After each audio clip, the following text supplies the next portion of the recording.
Hi everyone. Today I'm going to walk you through the basics of Google Calendar. Let's take a look at how to get there. There are a couple of different ways. One way is to go to your URL and type in calendar.google.com, or you can go to the waffle when you're in your Google account and you will select the Google Calendar icon here in your waffle. Either way is going to get you to your Google Calendar. Over on the right hand side, the next thing I want to look at is to make sure that I'm in my MyHISD account. So this little rocket is telling me that I am in my account. The next thing I want to do is I want to make sure that I have a profile image that represents me as a teacher or a student. If they are going to be using their account, then students and staff members both need to have either a picture of themselves, or we're asking for you to have this image, this button here that represents your campus. So there is going to be a link to the folder in Eduphoria so that you can access this folder. And inside of here are some buttons that represent each campus. So if you are at Terrell Wells, you're going to go to the Terrell Wells staff icon, right click on it, and you are going to download that to your computer. Once it is downloaded, that's when you can go back to your calendar, and when you click on this circle here, yours probably has your initial in it for now. Go ahead and click on that, and then here is where you can change your profile image. I'm going to click on that camera, and then I'm going to come here to select a photo from my computer. I'm going to upload that. That was saved here in my downloads. I'm going to double click on that, and then that will load. Now I'm going to expand the corners of my window here so that I select the entire button, and I'm going to click here to set as my profile photo. That's going to take a little while to show up in all of the apps, so don't be surprised if you see it in one place or another, but it does take a while for that to propagate all over the world. I'm going to come up here and refresh my page just to see if we can see it in one place. There we go. So now in the top right hand corner, I see that my image has appeared there for my Terrell Wells staff. Now I can tell where I'm located at. The next thing we're going to look at is going to be the view for our calendar interface. There are a couple of different ways that you can view your calendar. I currently have it set to the week view, but you can easily go and change this. If you prefer a month view, you can change it to the month view. You can also change it to the year, or maybe you like the schedule view. You can come in and you can select the view that you want. On the right hand side across from each one of these views is a letter. That is the quick way of getting to any of these calendars.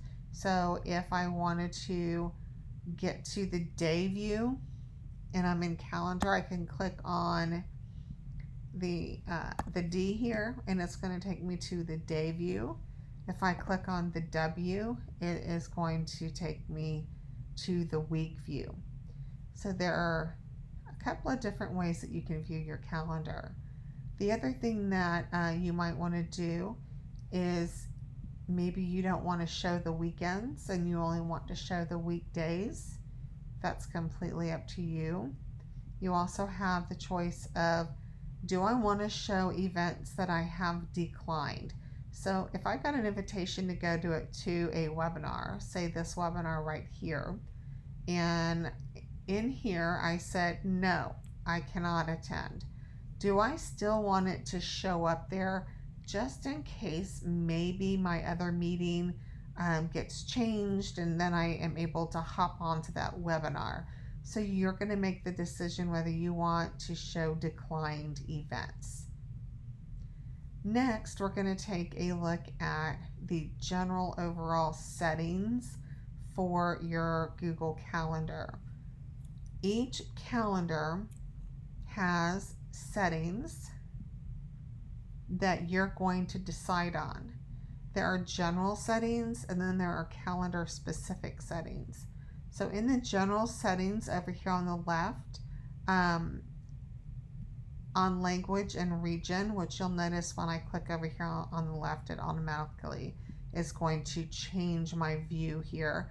So on my language and region, I can easily change that to say that that is what I want the view to look like within my calendar and the language that I want. So I'm going to go ahead and make some selections as far as my date format, the time format. This is completely up to you, and this only shows on your calendar. So each person goes in and makes these changes to the settings on their own. The next thing is going to be time zone. Do you want to have 2 different time zones just in case you have someone that you meet with regularly, maybe in Los Angeles, and you want to display these time zones? You can also, do you want the world clock to show? And then on the event settings, I use this one a lot. My meetings normally run about an hour. So if that is the amount of time you generally spend in a meeting, you can set that as your default so that you're not having to adjust the time as much. So I'm going to go ahead and select that.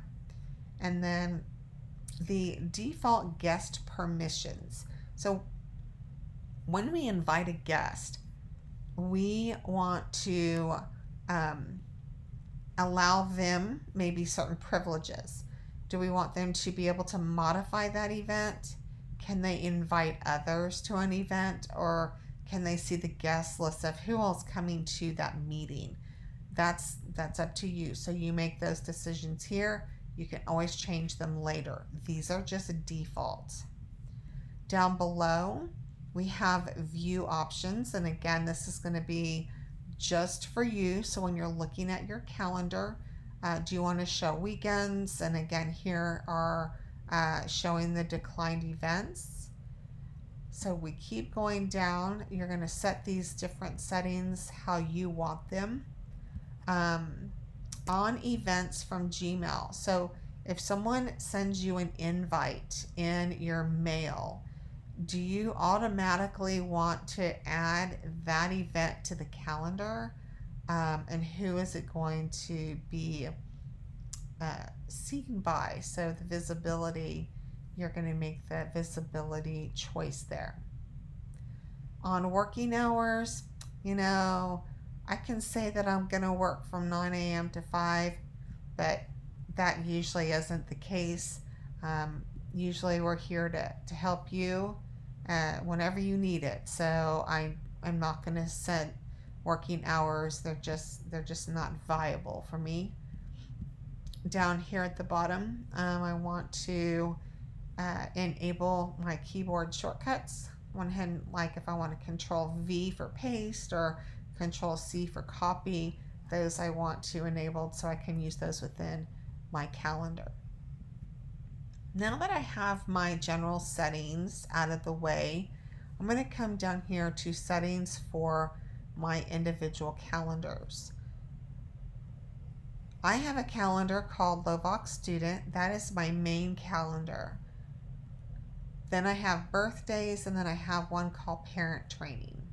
So before we decide on the settings for each one of these, let's go take a look at what they look like in calendar.